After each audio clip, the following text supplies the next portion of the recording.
Here's the paradox. The more you protect your morning, the more you control your life. The more you prepare for the worst, the less it affects you. Marcus Aurelius and Epictetus knew this. While everyone else stumbled into their day, reactive and scattered, they spent their mornings building mental fortresses. The result, unshakable minds in the middle of chaos. You're about to learn their exact morning routine. 5 practices, 30 days. Your mind will never be the same. I'm Vera, and this is your Daily Stoic Toolkit. When you're ready to face the truth, I'll guide you. Today, we're breaking down the Stoic morning routine, the daily practice that transformed emperors and slaves alike into masters of their own minds. This isn't about productivity hacks or morning optimization. This is about building sovereignty over yourself before the world gets to you. Let's be honest about what your morning looks like. The alarm goes off. You hit snooze. When you finally get up, what's the first thing you do? You grab your phone. Before your feet touch the floor, you're scrolling. Emails, messages, news, social media, someone's opinion about something. Something terrible that happened somewhere. Something you should be worried about. And just like that, within minutes of waking, you've handed control of your mind to the world. You didn't choose what to think about. The algorithm chose for you.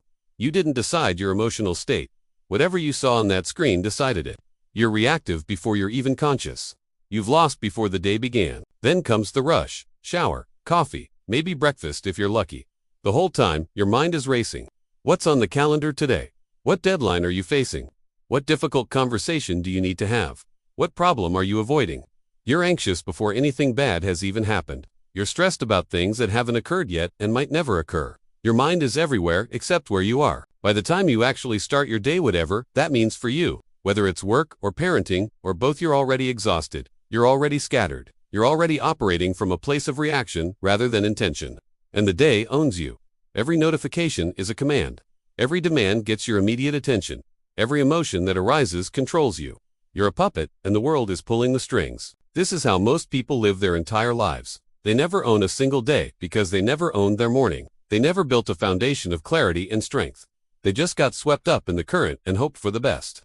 The Stoics understood something fundamental. The morning is the only time you truly own. It's before the world makes its demands. It's before other people need things from you. It's the space where you decide who you're going to be today. Marcus Aurelius ruled an empire. He had more demands on his time than almost anyone in history. Wars, politics, betrayals, plague. Yet he protected his mornings fiercely. He woke before dawn, not because he was some superhuman, but because he knew that's when he could prepare his mind for the chaos ahead. Epictetus, who spent much of his life as a slave with no control over his time, still found ways to practice in the morning, because he understood, if you lose the morning, you lose the day. If you lose the day enough times, you lose your life. The question isn't whether you have time for a morning routine. You have time. You're spending it on your phone, on snooze buttons, on reactive chaos.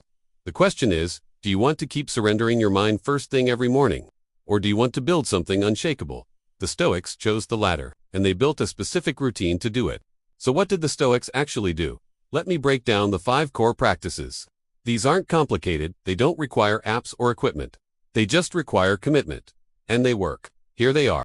Practice 1. Wake early and own the silence. Marcus Aurelius wrote about the struggle of getting out of bed. He knew the temptation to stay warm and comfortable, but he also knew that the early morning, before the sun, before the noises, when you have sovereignty. This isn't about becoming a morning person, this is about claiming time that belongs to no one else. Even 30 minutes before your normal wake time changes everything. In that silence, you're not reacting to the world, you're preparing for it. Practice 2. Contemplate impermanence and death. This sounds dark. It's not. It's liberating. The Stoics practiced memento mori. Remember, you will die. Every morning, remind yourself, this could be your last day. Marcus wrote, you could leave life right now. Let that determine what you do and say and think. When you remember, death, petty anxieties dissolve. That argument you were dreading doesn't matter. That embarrassing thing you did, irrelevant. You're going to die. Everyone you know is going to die. So what actually deserves your energy today? This practice cuts through the noise instantly. Practice 3. Prepare for difficulty and disappointment. Marcus wrote the most famous version of this. When you wake up in the morning, tell yourself, the people I deal with today will be meddling, ungrateful, arrogant, dishonest, jealous, and surly. This isn't pessimism. This is inoculation. When you prepare for people to disappoint you, you're not crushed when they do. You're ready. You expected it, so it doesn't control you. This is the practice of premeditatio malorum, negative visualization.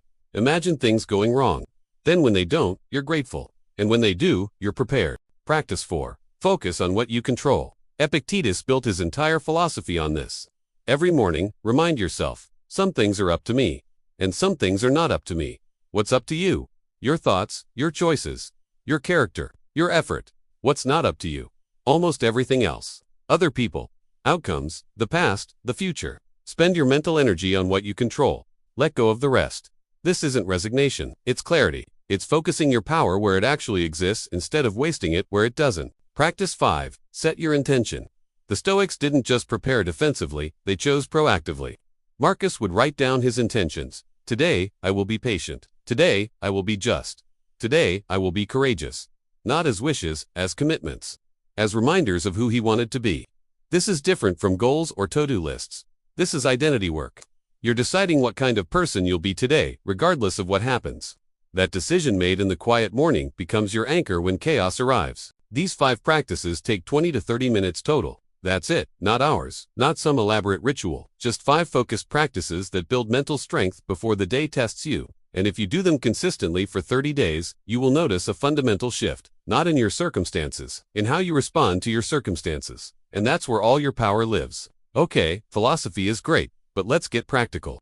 How do you actually implement this? Let me walk you through each practice with specific instructions. Practice 1. Wake early and own the silence. Set your alarm 30 minutes earlier than usual. Yes, it's hard. Do it anyway. When the alarm goes off, don't negotiate. Don't think. Just stand up. Go to a quiet space, anywhere, away from your bedroom and your phone. Sit in silence for even just 2 minutes. No music. No podcast. Just silence. Let your mind wake up naturally without input. This silence is your foundation. Everything else builds on it. Practice 2. Contemplate impermanence and death. After your silence, ask yourself one question. If this were my last day, what would matter? Sit with that. Feel it. Don't rush past it. This isn't morbid, it's clarifying. Write down one thing. Today, what I won't waste time on is underscore. Maybe it's worry about someone's opinion. Maybe it's scrolling. Maybe it's anger about something you can't control. Name it, then commit to not feeding it today. This takes 3 minutes.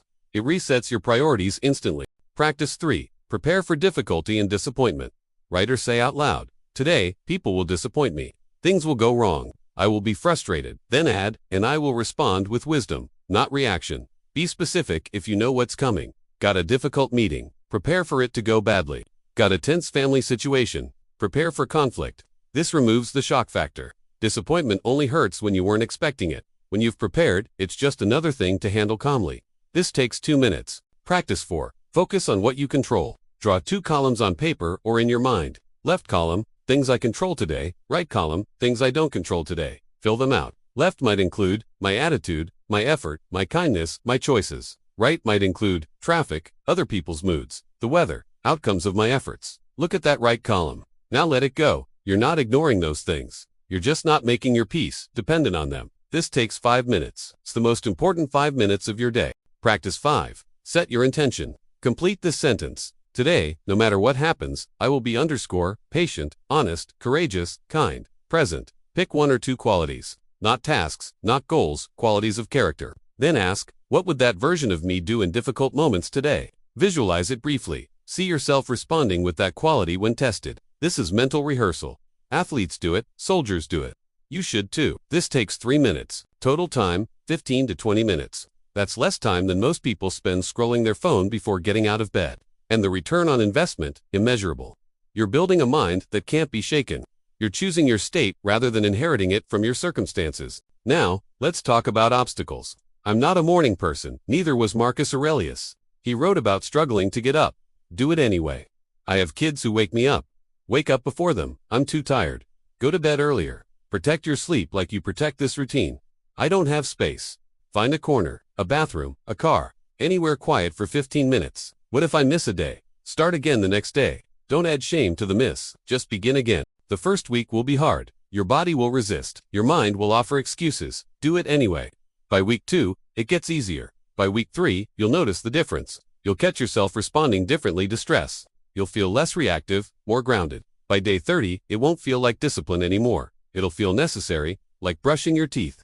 You won't want to start your day without it. Let's talk about what actually changes when you commit to this for 30 days. Because it's not what most people expect. You don't suddenly become some Zen master who never feels stressed.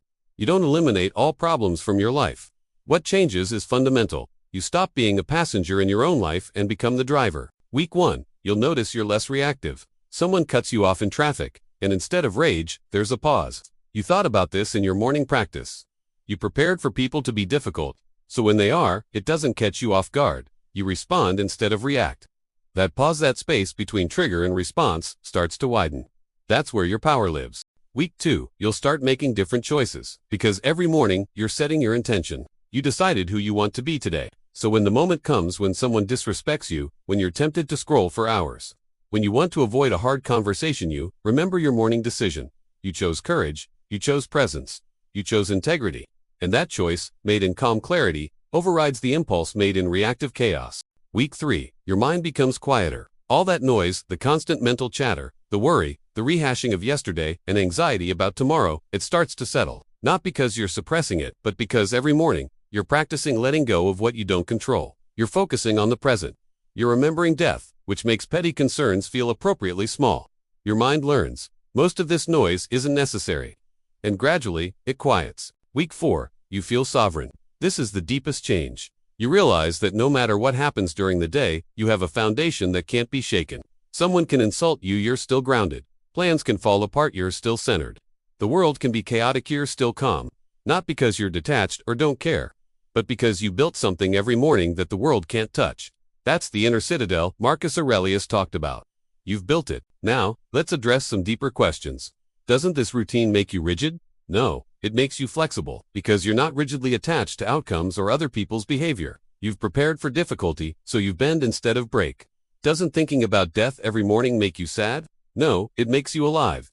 When you remember life is short, you stop wasting it. You become present. You appreciate what you have.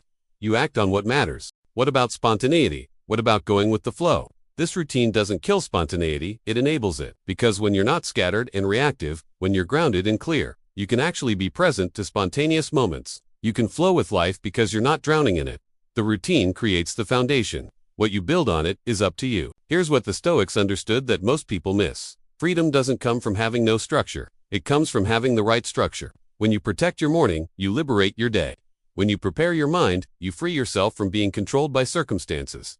This routine isn't a cage. It's the key to the cage. You're already in the cage of reactivity, of anxiety, of being jerked around by whatever happens to you. Let me tell you what Marcus Aurelius's mornings looked like. He woke before dawn in a freezing military tent on the northern frontier. He was in constant pain from stomach issues. He knew that day would bring difficult decisions, political manipulation, and the weight of an empire on his shoulders.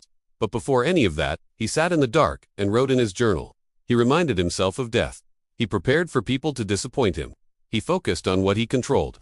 He set his intention to be just and patient, and then he went out and faced the day. Not perfectly, he struggled. He failed sometimes, but he had a foundation. Every morning, he rebuilt it.